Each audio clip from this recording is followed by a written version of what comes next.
Olá, sejam muito bem-vindos ao nosso espaço Aprendendo Nutrição. É muito bom ter a companhia de quem nos ouve em mais um estudo de hoje. É um prazer enorme estar aqui. Ainda mais com o tema que vamos abordar, que é simplesmente essencial, né? Com certeza.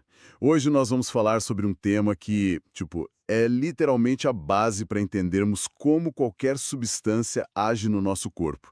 A farmacologia geral. Exato. Porque, assim, a escolha da forma farmacêutica, seja ela sólida, líquida ou semissólida, nunca é por acaso, sabe? Pois é, e é exatamente essa escolha que decide se um tratamento vai ser eficaz ou não. É a diferença entre o remédio funcionar ou ir literalmente por água abaixo. Com certeza. E, além disso, a nossa missão neste estudo é mergulhar de cabeça na farmacocinética. Assim, desvendar como os nutrientes e os fármacos atravessam as membranas das nossas células, né? Aquela história do transporte ativo e passivo. Isso mesmo. Então, para os estudantes e profissionais que acompanham a nossa imersão, já fica a dica. Prepare o papel e a caneta ou abra um bloco de notas do celular. Porque o conteúdo de hoje é uma aula fundamental para quem quer dominar a ciência da saúde de verdade. Sem dúvida. É um daqueles temas que muda a forma como a gente enxerga as prescrições clínicas. Bom, para começar, eu gosto de usar uma analogia que acho bem didática para visualizar isso tudo. Opa, adoro as suas analogias. Manda ver. Vamos pensar no princípio ativo, tipo a substância que realmente faz o trabalho pesado contra a doença, como se ele fosse um passageiro VIP. Aham, um passageiro muito importante e cheio de exigências. Isso. E a forma farmacêutica, que seria o comprimido, o xarope ou a pomada, é o veículo que transporta esse passageiro VIP. Faz todo sentido. Por exemplo, um xarope seria tipo uma lancha super rápida. Já uma draja seria um carro forte, blindado contra ataques externos. Nossa, a analogia do carro forte é fantástica, porque o objetivo central do farmacêutico é garantir que esse veículo certo evite que o passageiro se perca no caminho, sabe? Que ele não seja destruído pelo ácido do estômago, por exemplo. Exato. Se colocar o passageiro VIP num veículo inadequado, ele não sobrevive à viagem até a corrente sanguínea. Ok, vamos desempacotar isso, porque a nossa fonte primária de hoje, o material de farmacologia geral sobre formas farmacêuticas, traz um dado surpreendente. Ah, eu acho que sei de qual dado você vai falar. Cara, cerca de 75% dos insumos farmacêuticos se apresentam na forma de pó. É muita coisa. É, a grande maioria. E o que é fascinante aqui é que os fármacos quase nunca são consumidos puros em forma de pó. Não dá para simplesmente dar uma colherada de pó para o paciente e esperar o melhor. E é aí que entra os adjuvantes, certo? Precisamente. Sem os adjuvantes, os remédios não teriam estabilidade nenhuma. Eles são essenciais para a preservação do princípio ativo na prateleira da farmácia. Além de ajudarem a mascarar aqueles sabores que, vamos ser sinceros, muitas vezes são absolutamente repugnantes. Nossa, sim. Imagina o gosto puro de certos antibióticos ou anti-inflamatórios. Ninguém conseguiria engolir. Ninguém faria o tratamento até o fim, com certeza. Mas falando agora dos sólidos, tipo os comprimidos, as cápsulas e as drajas. Os veículos mais tradicionais, digamos assim. Sim, mas aí eu vou fazer o papel de advogado do diabo aqui. Se a indústria já tem o comprimido, que é super fácil e barato de produzir, por que ter o trabalho enorme de criar uma draja? É uma excelente pergunta. E o porquê disso tem tudo a ver com a proteção química que a gente mencionou. A draja é mais cara, sim, Mas ela tem aquela blindagem do carro forte. exatamente. Ela possui um revestimento especial, feito de polímeros, que protege princípios ativos que oxidam muito fácil. Ah, e impede que ele se desintegre no meio do estômago? Sim, o revestimento entérico. A draja é projetada para passar intacta pelo ambiente superácido do estômago e só liberar o fármaco lá no intestino, onde o pH é mais alcalino. Incrível como a forma farmacêutica dita o local exato da absorção. E já que estamos falando de absorção, a fonte menciona os supositórios também, né? Sim, uma via muito útil, mas que muita gente torce o nariz. Pois é, eu destaco a absorção rápida pela mucosa retal. É ótimo quando o paciente está com muita náusea e não consegue engolir nada. Com certeza, é uma vantagem enorme. Mas olha, tem um alerta importante aí. A desvantagem do supositário é que a absorção pode ser muito errática. Como assim, errática? É que se a motilidade intestinal do paciente estiver muito aumentada, tipo num quadro de diarreia severa, o fármaco é expulso antes de ser absorvido direito. Putz, faz total sentido. A lancha rápida não tem tempo de atracar no porto. Ótima continuação da analogia. Valeu. Agora, mudando um pouco dos sólidos para os líquidos e semissólidos, eu queria focar nas suspensões e nas soluções. Ah, essa diferença é crucial para a segurança do paciente. Na solução, pelo que os textos explicam, é uma mistura totalmente homogênea, né? A absorção é bem mais rápida. Sim, na solução, o princípio ativo está dissolvido por igual em cada gota do líquido. Mas na suspensão, a história é outra. Na suspensão, as partículas sedimentam, ficam lá no fundo do frasco. Exato. Por isso que as suspensões exigem agitação vigorosa antes do uso. Se a pessoa esquecer de agitar o frasco... Ela acaba tomando só o veículo líquido no começo do tratamento. Isso. E o pior, quando o frasco está acabando, ela consome uma dose altamente concentrada, quase tóxica, do pó que ficou no fundo. Caramba, um perigo silencioso se não houver orientação correta. Um perigo enorme na pediatria, principalmente. Falando em líquidos, temos o clássico duelo entre xaropes e elixires. O xarope tem aquela alta concentração de açúcar. Que é maravilhosa para a conservação do produto, mas traz um problema óbvio. São restritos para pacientes diabéticos, né? Exatamente. Administrar um xarope comum para um diabético descompensado é um erro prescritivo que agrava muito a hiperglicemia. E aí a alternativa seria o elixir, que é menos doce. Só que o elixir tem outro agravante, que essa é uma solução alcoólica. Pois é, você tira o açúcar e coloca o álcool. É sempre uma troca de riscos. Elixires não são a melhor ideia para crianças muito pequenas ou pessoas com problemas no fígado. Tem que analisar o paciente como um todo. E saindo do trato gastrointestinal, indo para a pele, um detalhe fascinante que você apontou nos nossos bastidores foi sobre as pomadas. A física das pomadas é muito interessante. Porque, tipo, a pomada tem uma base muito oleosa, certo?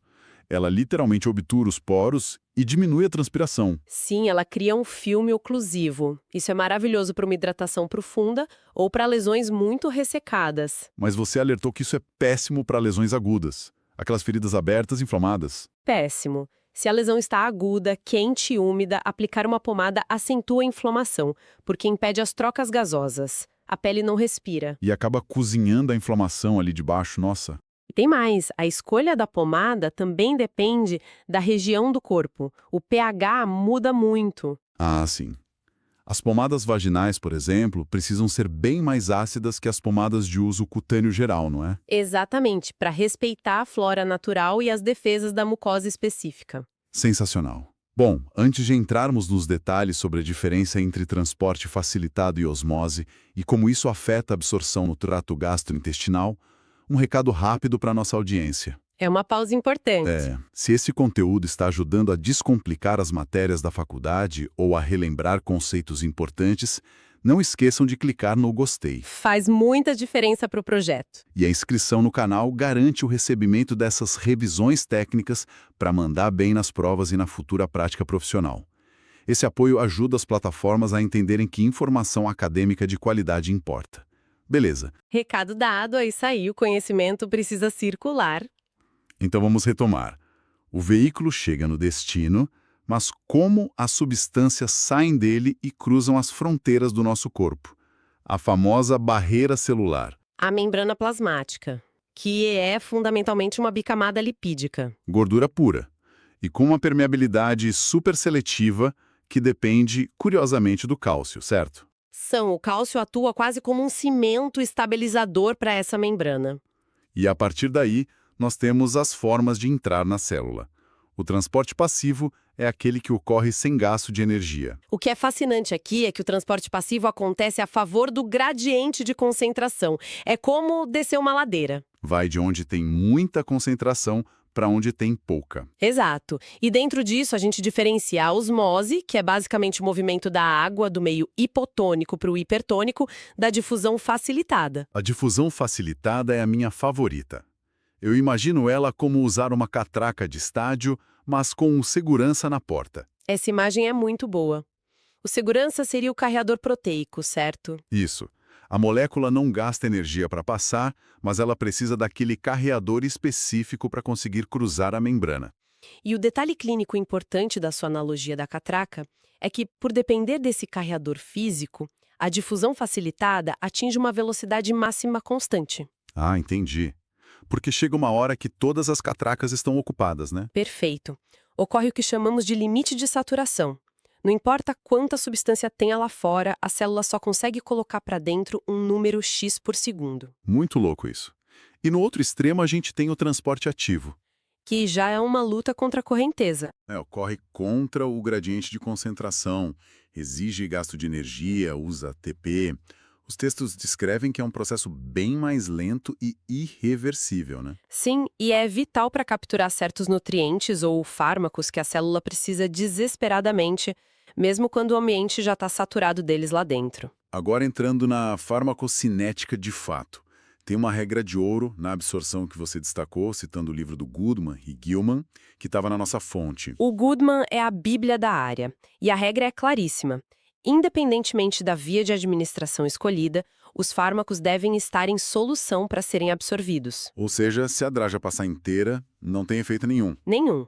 O fármaco precisa se dissolver nos fluidos biológicos para conseguir interagir com as membranas e, finalmente, ser absorvido. E aqui é que a coisa fica realmente interessante na distribuição pelo corpo.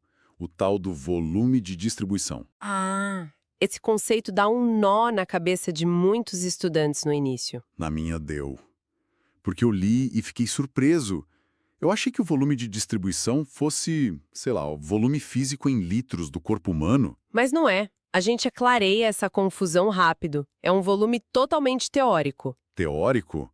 Como assim? Olha só, fármacos com características ácidas, como a varfarina e o ácido acetil salicílico, eles têm uma alta afinidade por proteínas que ficam circulando no nosso sangue. Eles grudam nas proteínas e não soltam. Isso.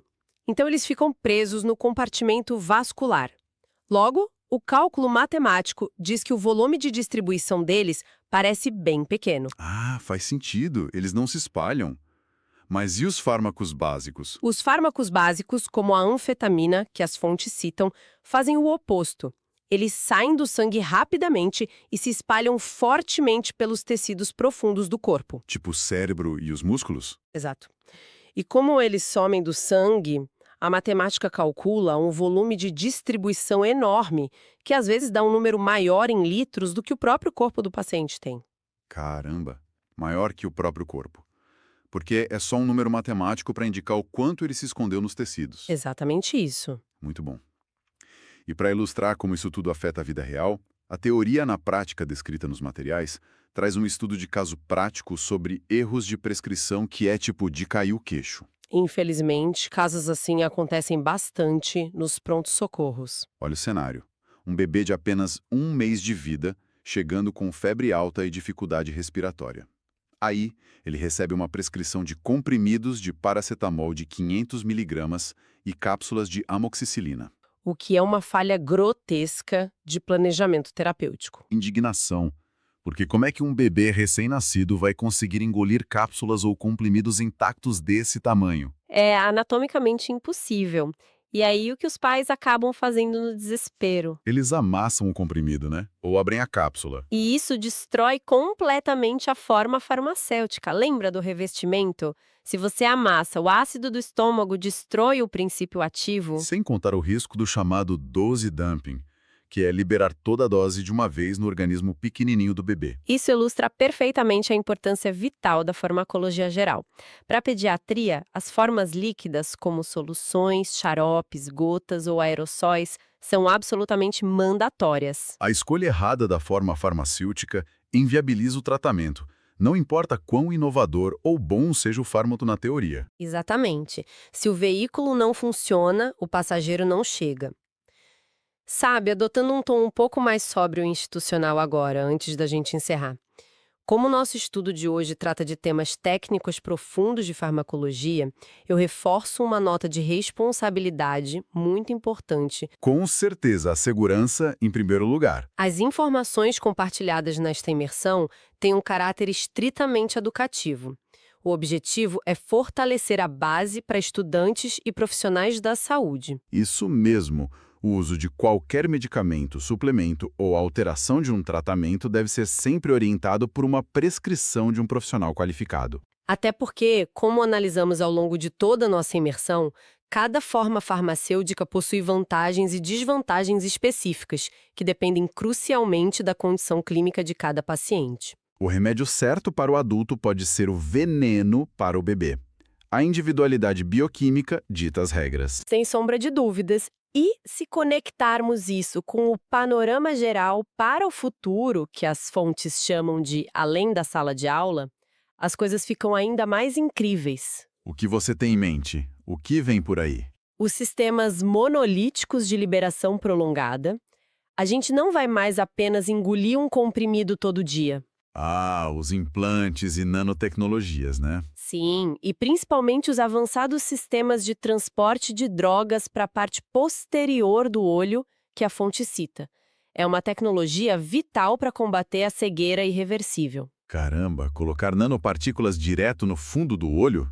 De forma controlada? A tecnologia libera o fármaco de forma microscópica por semanas ou meses, evitando as agulhadas repetidas que causam lesão. O futuro da ciência da saúde não é apenas descobrir novas drogas. É criar formas farmacêuticas inteligentes, totalmente nanotecnológicas. Que entreguem o fármaco no alvo exato, sem nenhum desperdício e minimizando os efeitos colaterais. Então, o que tudo isso significa pra gente? Significa que há muito mais para explorar nesse universo. Muito mais. A ciência farmacêutica está apenas engatinhando se olharmos para o potencial dessas inovações. Exato. E para não perder as nossas próximas análises sobre farmacocinética, metabolismo e outros temas fundamentais da nutrição e da saúde, eu convido a nossa audiência a se inscrever no canal. E não esqueçam de ativar as notificações no sininho. Isso aí.